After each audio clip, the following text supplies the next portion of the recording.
Today on Government Matters, the Defense Department's cyber defense moves into a higher gear. The new leader of the CMMC board tells you what's coming next. The Homeland Security Department blows away a cyber hiring goal. DHS's Chief Human Capital Officer explains how they did it. And the number one story of the week, the Department of Veterans Affairs resets its biggest IT project. Two experts reveal how the department can turbocharge its health records program. Government Matters starts right now. From Washington, D.C. and around the world, this is Government Matters with Francis Rose. Watching the weekend edition of Government Matters, the only show covering the latest news, trends, and topics that matter to the business of government. I'm your host, Francis Rose. The Cybersecurity Maturity Model Certification Accreditation Body has its first certified third-party assessment organization. The board will certify more C3PAOs in the coming weeks and months. Matthew Travis is the first Chief Executive Officer of the CMMC accreditation body. Matt, welcome. Thanks very much for coming on the program. What is the significance of having this first C3PAO in the life cycle of the CMMC? Well, hi, Francis, and good to be with you. We think it's significant because after more than a year of a lot of planning and building and talking, I think this is the first signal that we're breathing life into this CMMC ecosystem as we start to see the gears moving. And to use a crawl, walk, run analogy, we're still probably, this is a crawling, but I think it does signal that progress is moving forward, and we're really excited about it. What's the vision that you have for the broad scope of C3PAOs? You've got one, more coming online, 20, 50? What's the scale look like at maturity in your view, Matt? So I'll say this. First off, there's two that have been authorized into the marketplace. So I want to clarify that. And we've got a little more work to do on our end and on the Pentagon side to empower them to actually begin assessment. So while they're authorized to start talking to those DIB companies looking to be certified, we need to empower them with some doctrine and access to the IT system. But that should be happening in the next few weeks. And right now, we know that the scalability is an issue to look at because we have over 460 candidate C3POs in the queue. And so we work closely with DoD in the process of getting those C3POs assessed at CMMC level 3, and then finally authorized and, as you say, certified accredited. So we're holding off on putting any milestones per year as the Pentagon right now is internally looking at what some of the implementation adjustments might be made. But it's we're moving, and that's the message I want to convey: is that the gears are moving, C3POs are coming to the marketplace, and we expect assessments to begin later this year. What are you hearing from the marketplace about what you're undertaking in this crawl, walk, run strategy, Matt? Well, not surprisingly, industry is certainly anxious to get started. There's always been, I think, some uncertainty about, when is this really happening? Is this really happening? It is a phased implementation, but I think we're now at the point now where things are moving. And what we hear most from industry is there are still some issues that we need to clarify, which we recognize, and so does the department, as well as, the cost burden is what is this going to mean to me, especially as a small business owner? And that's a topic that I know, especially with Deputy Assistant Secretary of Defense Jesse Salazar, is taking a very close look at that. What does the threat landscape look like to you right now? You're a cyber veteran. You've been doing this a long time. What's the trajectory of the threat landscape look like to you, Matt? It's getting more significant or more sophisticated, Francis, and certainly more aggressive. And I saw this when I was at CISA, and frankly, just reading the newspaper say you don't need access to intel to see how that threat landscape has changed in the wrong direction over time.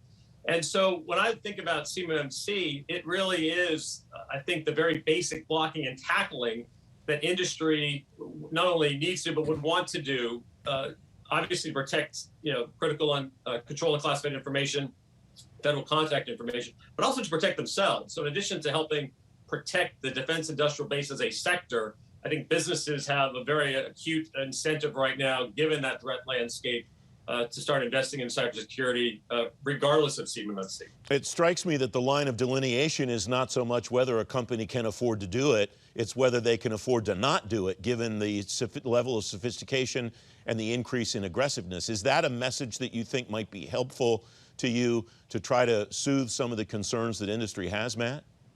It is, and one of the things we try to do is help industry understand that threat landscape, obviously through unclassified exchange. But when you look at those, those cyber threat actors, the big four, Russia, China, North Korea, Iran, and those global cyber criminal syndicates, some of whom often affiliate with those four, their tactics, techniques, and procedures are certainly getting better. But what's frustrating is that we're leaving the front door, the side door open because we're not taking those basic cyber hygiene measures, those things that we often certainly encouraged and promoted at CISA. And that's really what CMMC is about. When you look at those 17 domains, we're talking about very basic things: access control, configuration management, how do you know what's on your network? Those are the things that we're asking. We're not asking companies to invest in quantum computing. This is the adversary is coming through the doors that we're leaving open. And as a first step, we got to start shoring up our house because they're going to get more sophisticated. And this is the race with no finish line. We just have about a minute left, Matt. You mentioned your tenure at CISA. How does that experience inform what you're doing for the CMMC board?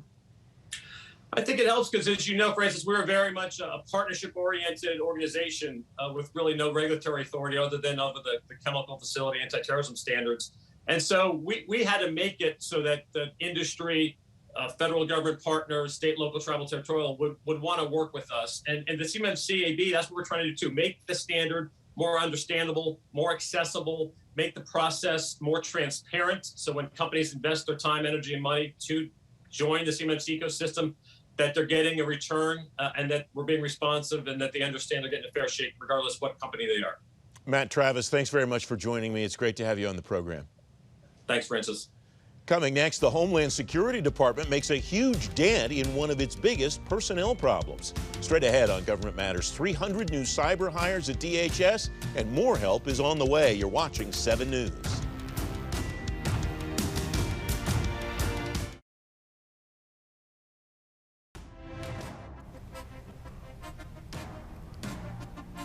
Welcome back. The Department of Homeland Security will bring in nearly 300 new cyber employees after a 60-day cyber sprint.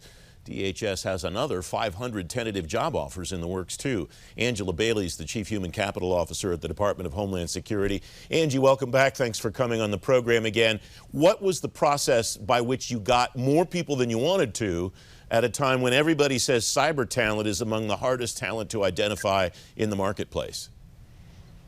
Well, first of all, thank you so much for Francis, for having me on your show. I really appreciate it, especially the opportunity to showcase some of the great work that DHS was able to do in this cyber workforce initiative. So I think the number one thing is that when DHS puts its mind to something, we can get a lot done. And it took senior leadership level support. And in fact, it was driven from the secretary himself.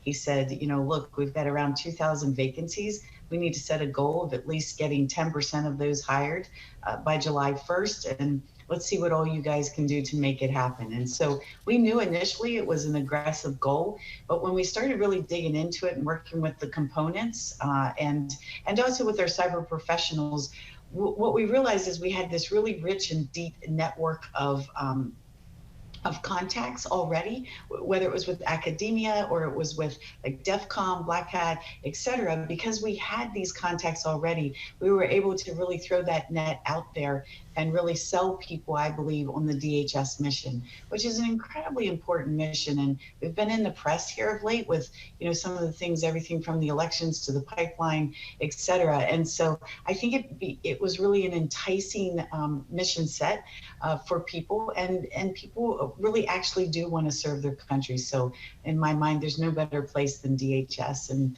they rose to the occasion. When you bring these people in, they will be coming into what you're calling a distributed workforce. That's the way that you're approaching the idea of the remote work environment in the next year to 2 years to 5 years.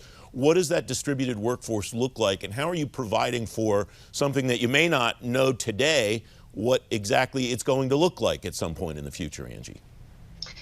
Yeah, so and I'm really glad that you used the term distributed workforce, because that's really how I'm trying to phrase this conversation, or at least frame the conversation around this idea of distributed workforce. We get so hung up on thinking that things are remote work versus telework, and what percentage can do this, and the haves and the have-nots, and it's like, it's sometimes you have to just step back from it all and say, haven't we been working in a distributed environment for a very long time? I mean, our Coast Guard cutters, they're not anchored in the Potomac, tied up to St. Elizabeth's. They're actually out on the ocean doing their job that they need to do in a very distributed manner, meaning that the crew, the leadership, everyone else, they're not anchored at St. Elizabeth's, just as an example. Our Border Patrol agents, they also are out in a very distributed fashion, right? So also is our cyber workforce. And so when we think about this, what we have to start thinking about, instead of, again, who can telework, who can remote work, we need to say to ourselves, we're already in this distributed environment. So how best do we make use of the technology? How best do we make use of our policies and our procedures and stuff to make sure that that environment works as efficiently and as effectively as possible? So in some cases, it may be that, yes, you do work out of your home, but it may be in other cases that you come in because you have to go into a secure environment to, do some of the work that needs to be done. And then in other cases, it may be that we come in for opportunities to collaborate or to create or to celebrate each other. And so I think what you'll find is that what we're really starting to do is say, again, I'll just repeat this again. We've always been working in a very distributed fashion. DHS is over 250,000 strong across the globe. You couldn't get more distributed than that.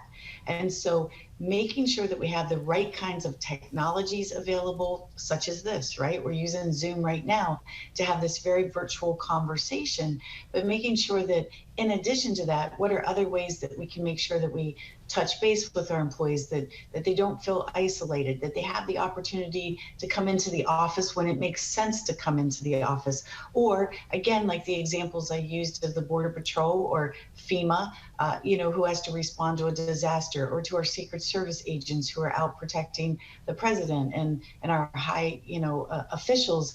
How do we ensure that in that environment in which they are not tethered to an office or to a cubicle, how do we make sure that we stay in touch with them, that they're heard, that they have the necessary tools and equipment that they need in order to be able to do their jobs? So I hope that makes sense, but that's just really the way that I'm trying to steer the conversation, so that we stop getting so hung up on the words telework and remote work and acting like as if that's some new phenomenon that's never occurred before. Angie, we have less than a minute left, and I would be remiss if I didn't ask. The new best places to work in the federal government numbers are out. DHS struggling again.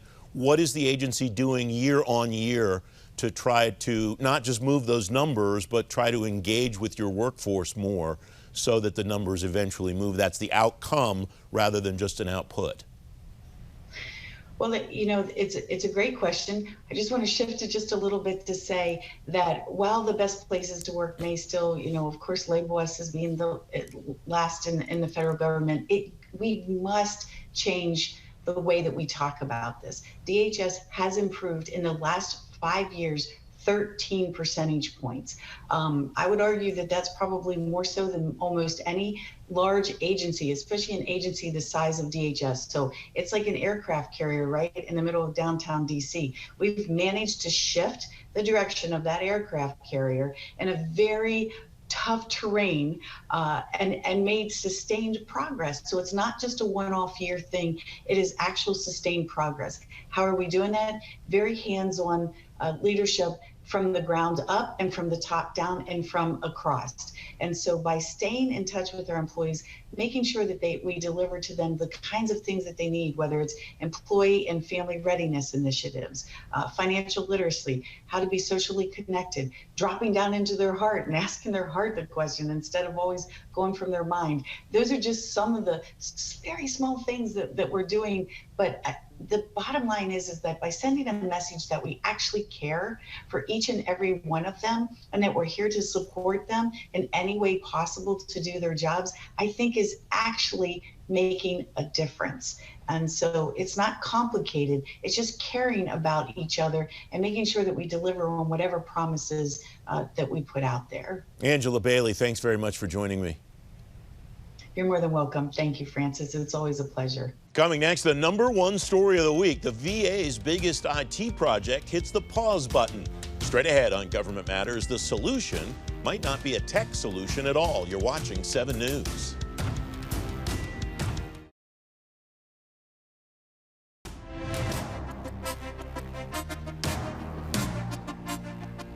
Now, the #1 story of the week, the Secretary of Veterans Affairs, Dennis McDonough, says the agency will revamp its electronic health records project. Carol Harris of the Government Accountability Office told Government Matters this week one of the biggest issues the agency has is who talks to who and how about its technology issues. Gordon Bitko, Senior Vice President of Policy at the Information Technology Industry Council. He's former Chief Information Officer at the FBI. David Powner is Executive Director of the Center for Data-Driven Policy and Director of Strategic Engagement and Partnerships at MITRE. He's former Director of IT Issues at the Government Accountability Office. Gentlemen, welcome. Dave, I start with you. I imagine it's frustrating to see one of your former colleagues out here talking about the same things that you and I have been talking about seriously since long before FITARA even became law. What's your take on where that communication is today between CIOs and the other C-suite leaders and other leaders at the tops of federal agencies, Dave? Yeah, well, Francis, and I think Carol's points are spot on. I think we need to continue to make progress on the authorities of federal CIOs. I think it's a mixed bag. We still have some CIOs that need to be viewed as strategic business partners and really part of that executive management team. And if you look right now with what's facing federal CIOs and some of the challenges, the cyber EO and working with CISOs, the big legacy challenges we have, now's the opportunity to really step up and help deliver on mission outcomes in securing those agencies appropriately and really be viewed as a strategic business partner and continue to elevate the authorities of CIOs and ensure that they really have a seat at that executive table. Gordon, welcome. It's good to have you on the program, and apologies that the #1 story of the week is not Pete Alonso and his dominance of the home run derby this year. What is the key for a chief information officer? What is his or her role in making him or herself valuable, demonstrating value to the other C-suite leaders as that strategic business partner that Dave's referring to? Francis, thanks for having me back on, and I wish we could spend the time talking about Pete and the Mets' run to the pennant here at the end of the season. But to get to your more specific and relevant question, I think CIOs have to be embedded in the mission. What Dave said is spot on at the executive level, but that has to cascade down throughout the organization. There have to be integrated teams that consist of the CIO, representatives from the CIO's office, acquisition officers, security officers, and the business mission from day one, from the time that a project's being developed. That way the CIO can bring expertise to say, hey, there's a best-in-class commercial product already available that does what you're looking to do. We don't need to develop that. What we need to focus on is what your unique requirements are. How do we build those? How do we do those in a secure and effective and reliable way that ensures we get what you need, rather than waiting until the delivery of the project and then the project manager is first talking to the CIO. That's when we encounter real problems. So the key then, Gordon, is interaction and collaboration, not just at the C-suite level, but all the way down throughout the organization with acquisition, financial management, IT, and personnel, right, Gordon? Absolutely. Continuously throughout the life cycle of the project, that's got to be the culture of the IT and business to work together in the organization. It starts at the top, but it's got to, like you said, Francis, go throughout the organization. Dave, I saw you were nodding your head as Gordon was talking about that. Where organizations have been successful doing that? What have been the techniques that they used in order to achieve that success, Dave? Well, I do think they do align with the business partners, but something that Gordon said, I think, struck home, where you need to have that alignment down, but this alignment of the chiefs is very important. Right now, we've always talked, Francis, about the CFO and the relationship with the CIO and the CFO. but the chief acquisition officer, the chief procurement officer. And now with the Evidence Act, and we have CDOs, and we're hearing about these strategic plans and the like, we need to really make sure that the chiefs are really aligned. They all play a critical role on delivering on mission outcomes. And I think being viewed as like a synergistic executive team of the chiefs is really, really important. And we don't consistently have that. There are pockets where that does occur. And I think where it does occur, we're delivering better on those mission outcomes. Gordon, I want to combine your policy position and expertise today with your CIO expertise from your past life.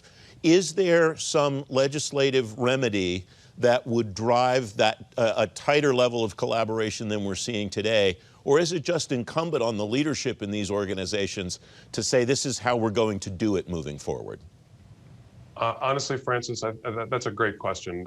But my opinion is that it's a cultural thing in the organization. It's incumbent on the leaders.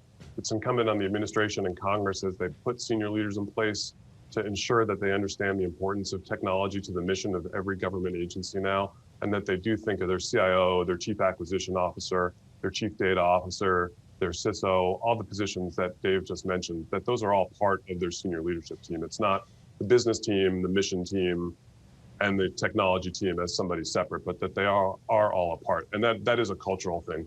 It's challenging just because of the difficulty in getting appointed positions confirmed, how long it takes sometimes, and the rate of turnover to really establish that culturally, but that's got to be a priority for agency leadership. Gordon Bitko, David Powner, thanks very much for joining me today. I appreciate your time, both of you. Thank you, Francis. Thank you. Don't forget, if you miss an episode of Government Matters, you'll find it at govmatters.tv, and you get a preview and a recap of every show when you sign up for our daily newsletters. Just enter your email in the red box on the website. I'm back in 2 minutes.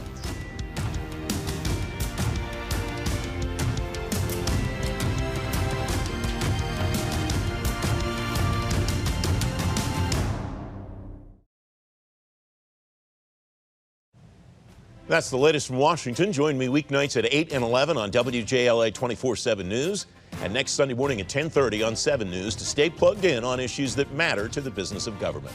Thanks for watching. I'm Francis Rose.